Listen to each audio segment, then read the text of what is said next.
বাবু না, বাবু বসে আছে। বাবু একটু খেয়েছে, ওই যে অর্ধেক করে এখন কুটি কুটি করে খেয়েছে, বসে আছে এখনো বসে আছে। তার এখন হচ্ছে যে সূর্য দাদুর জন্য ভাত মাখছে, দাদুকে খেতে দিতে যাবে।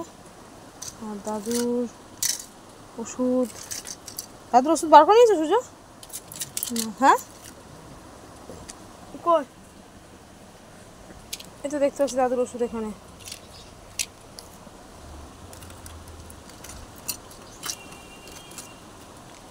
দাদুর ওষুধ এখানে দিলাম বার করে। কালকে খাইনি, এখন ওষুধ দিও না, রাত্রে দেবো বলছে। কালকে ঠিক করে খাইনি, হ্যাঁ রাত্রে দেবো।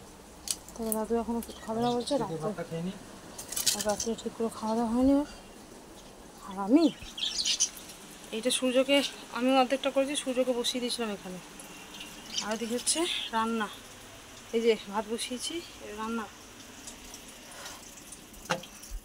রান্না করবো, কম্পিউটারে যাবো একবার, এই করে যাবো।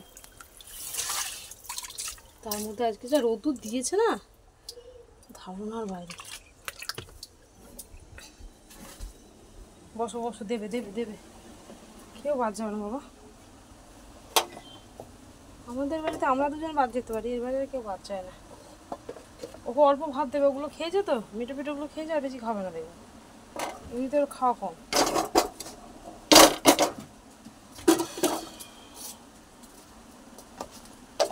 লাল বাটিটা দিতে পারতে, ওর বাটিটা ফেটে গেছে তো।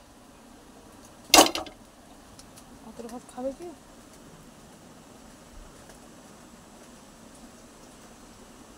সূর্য চলে গেল বাইরে দিতে। রান্না করবো, কম্পিউটার করবো। রান্নাটা তবু নিজেরা খেলে যেমন তেমন করে নিয়ে যায়, কিন্তু সুজন যেহেতু এখন খাওয়া দাওয়া করে, একজনকে তো যেমন তেমন করে দেওয়া যায় না, এটাই ভেবেছে বড় ব্যাপার। সূর্য ইংলিশটা টাইপ করতে পারে, কিন্তু বাংলাটা করতে পারে না। ওয়ার্ডে হলে বাংলা টাইপটা সোজা, কিন্তু পেজ মেকারে বাংলা টাইপটা একটু টাফ।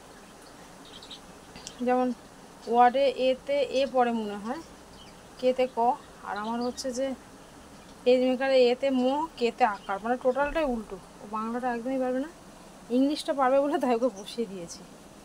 চলো টাটা, পরে আবার কথা বলছি।